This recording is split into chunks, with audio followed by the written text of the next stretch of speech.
مرسته وکړه. پیج درنو لیدونکو سلامونه او نیکې هیلې مو ومنئ.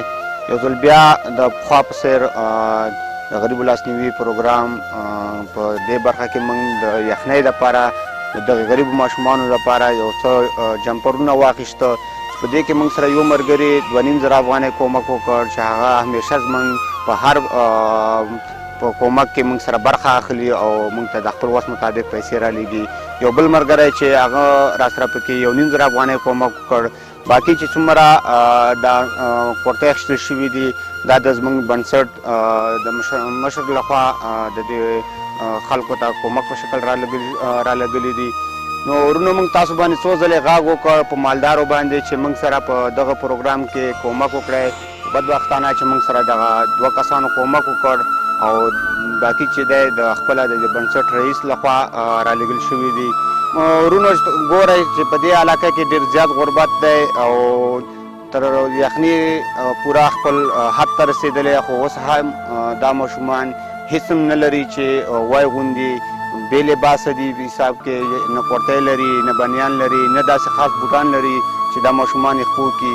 په دې یخنۍ کې تر اوسه پورې دوی ته هېڅ هم نه دي رسېدلي. موږ د خپل وس مطابق دغه څه سامان راوړی دی او د دغو غریبو ته یې ورکوو. نو تاسو څخه هیله کوو چې موږ سره په دې کې لاسنیوی وکړئ. ډېر ماشومان ډېر زیات دي، موږ سره چې دا 230 کورتۍ دي د دې څخه ماشومان موږ ډېر لرو. نو تاسو څخه هیله کوو چې موږ سره په دې برخه کې کومک وکړئ چې موږ د بقایا څومره ماشومان پاتې دي دوی دپاره موږ هم کورتۍ بوټان واخلو.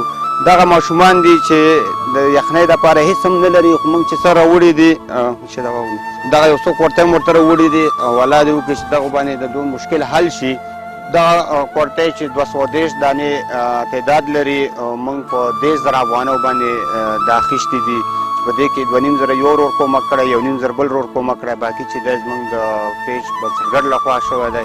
نو راځئ موږ سره په دې برخه کې خپلې مرستې وکړئ چې موږ بقایا څومره ماشومان پاتې دي هغو دپاره د یخنۍ دپاره بوټان او همدارقم جمپرونه ورته واخلو چې د دغو ماشومانو هم او په موږ او تاسو باندې ډېر حقونه دي ځکه چې دوی وس نشته دی او موږ او تاسو له الله پاک وس راکړی دی.